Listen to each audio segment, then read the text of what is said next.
किसी भी राष्ट्र की शासन व्यवस्था को सुचारू रूप से चलाने का श्रेय अर्थात क्रेडिट किसी इंडिविजुअल या ऑफिसर को ना जाके उस राष्ट्र की शासन व्यवस्था अर्थात कानून को जाता है।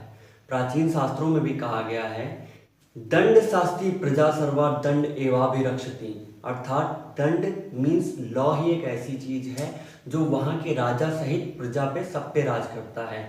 और जब सब सो जाते हैं तब भी दंड जागता रहता है, अर्थात लॉ जागता रहता है और अपना काम करता रहता है।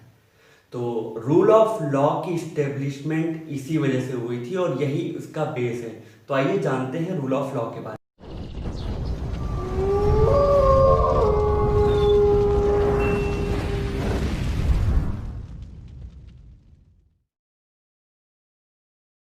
नमस्कार दोस्तों, स्वागत है आप सबका आपके अपने चैनल अल्फा लीडर्स में। मैं अभिषेक मिश्रा वशिष्ठ प्रस्तुत हूँ फिर से एक नए अध्याय के साथ में, जो कि है article 14 of the Indian constitution, जो कि इक्वलिटी बिफोर लॉ की बात करता है। और आज हम इसी के अंडरलाइन कॉन्सेप्ट, जो अंडरलाइन थ्योरीज हैं, जो कि rule of law, equal protection of law, equality before law, इन सब के बारे में बात करेंगे। तो आइए स्टार्ट करते हैं। बेसिकली रूल ऑफ लॉ के दो पहलू होते हैं, पहला है इंडियन, दूसरा है वेस्टर्न। इंडियन पहलू में अगर बात की जाए तो हमारे भारत के उपनिषद, मनुस्मृति, नारद स्मृति, याज्ञवल्क्य स्मृति, इन सब में इसका पहले से ही उल्लेख किया हुआ है। मनुस्मृति ये कहती है कि प्रारंभ में जब राजा का राज्याभिषेक होता था तो उसके राज्याभिषेक के बाद में राजा कहता था आदंड्योस्मि आदंड्योस्मि। दैट मीन्स मैं ही धर्म हूँ, मैं ही राजा हूँ, मैं धर्म से जो लॉ होता है उससे भी परे हूँ। तो वहाँ पे जो पुरोहित महाशय खड़े होते थे वो उनकी सर पे एक पलाश दंड होता था, एक वो स्टिक होती थी, उसको टच करके कहते थे धर्म दंडोस्ती, धर्म दंडोस्ती, अर्थात तुम धर्म के अंडर में हो, तुम उस लॉ के अंडर में हो जो इस शासन व्यवस्था को चलाता है, तुम कहीं भी एब्सोल्यूट नहीं हो। और अगर इसके वेस्टर्न एस्पेक्ट की बात की जाए तो वेस्टर्न एस्पेक्ट सबसे पहले सर एडवर्ड कोक ने अपनी रचना में सबसे पहले इस टर्म का यूज किया था।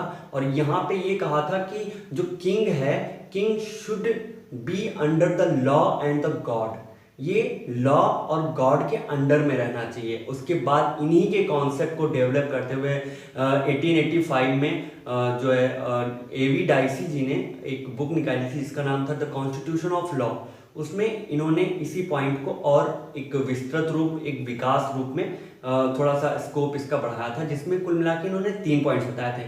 सबसे पहला पॉइंट इनका था एब्सेंस ऑफ आर्बिट्रेरीनेस और supremacy of law. Supremacy of law में ये कहा जाता था, यहाँ पे नाम से पता चल रहा है, लॉ की सुप्रीमेसी को एस्टेब्लिश करता था।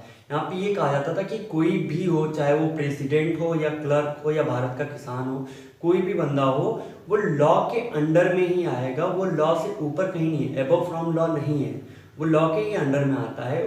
उसके सोशल स्टेटस का, उसकी कोई भी स्टेटस पोस्ट का कोई फायदा, कोई फर्क नहीं पड़ता कि भाई वो क्या है। उसके बाद आता है दूसरा पॉइंट इक्वलिटी बिफोर लॉ। ये जो है एक तरह से स्टेट की इक्वलिटी बिफोर लॉ जो है, ये एक तरह से स्टेट की आर्बिट्रेरीनेस को प्रोहिबिट करता है।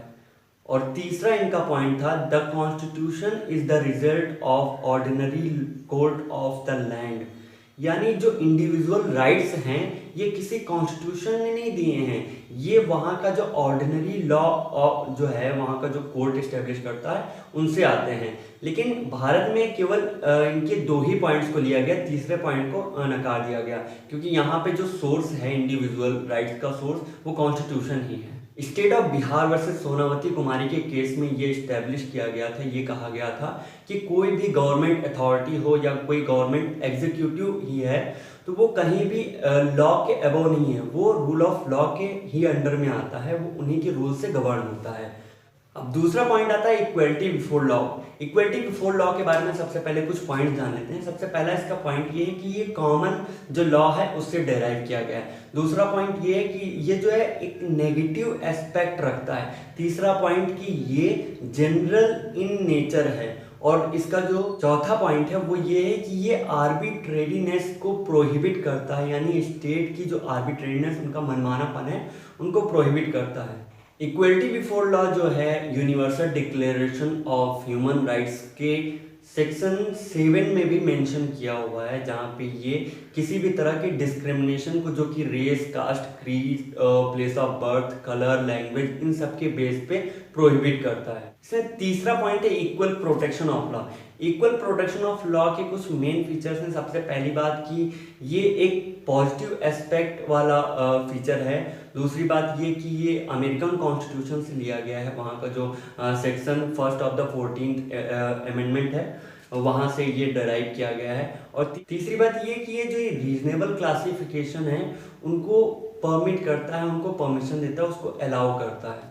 In case of Charanjit Lal versus Union of India, इसमें कहा गया था कि equal protection of law means equality among equals, not the equality among unequals.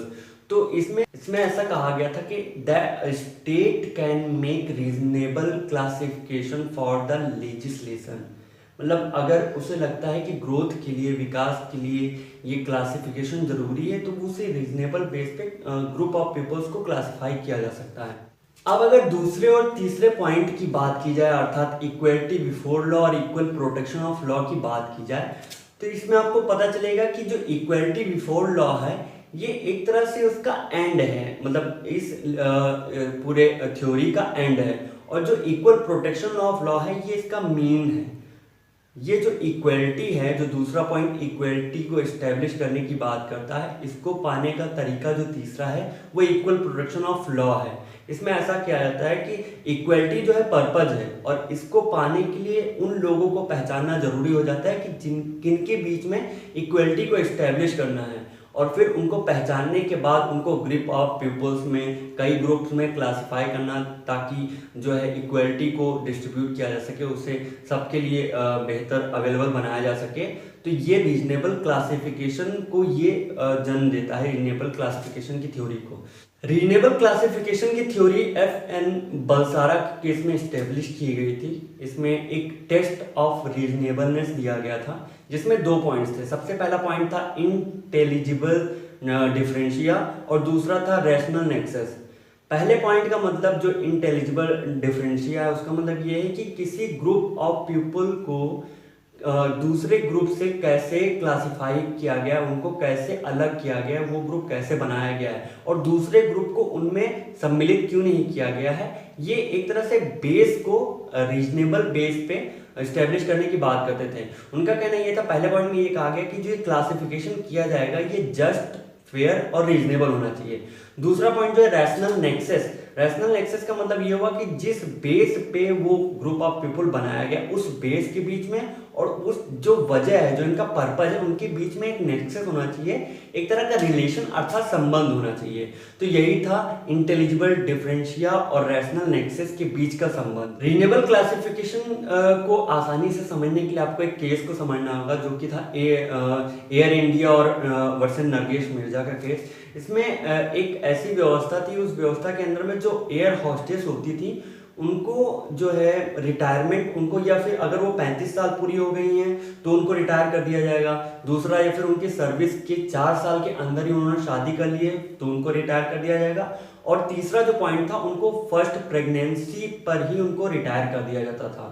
तो इसको जो तीसरा पॉइंट था, इसको कोर्ट ने एक तरह से अल्ट्रा वायरस माना, इसे अनरीजनेबल माना और इसे इनवैलिड करार दे दिया। इसके बाद नंबर ऑफ केसेस, जैसे EP Royappa case, Maneka Gandhi case, आर.डी. Shetty versus Airport Authority of India case में पुराने जो ओल्ड ट्रेडिशनल इक्वलिटी का कॉन्सेप्ट था उसको चेंज करके एक नया कॉन्सेप्ट दिया गया, और ऐसा कहा गया कि इस इक्वलिटी के कॉन्सेप्ट को पुराने ट्रेडिशनल कॉन्सेप्ट में क्रिप्ड, केबिन्ड और कन्फाइन नहीं किया जा सकता। इसलिए इसको अब उस जो 2 टेस्ट हैं, टेस्ट ऑफ रीजनेबलनेस जो कि इंटेलिजिबल डिफरेंशिया और रैशनल नेक्सस का टेस्ट है, उसके साथ में नेचुरल जस्टिस की अथॉरिटी के साथ, जो नेचुरल जस्टिस का कॉन्सेप्ट है उसके साथ उसको फुलफिल होना बहुत जरूरी है। यानी जितने भी लॉज बनेंगे वो उन 2 टेस्ट के साथ में जस्ट, फेयर और रीजनेबल प्लस नेचुरल जस्टिस का जो कॉन्सेप्ट है, जो उसकी फुलफिलमेंट है, उनको फुलफिल करते हुए बनेंगे। तो उम्मीद करते हैं कि आज आपको rule of law, equality before law, equal protection of law और रीजनेबल क्लासिफिकेशन समझ में आया होगा। और बाकी आगे की चीज़ों के लिए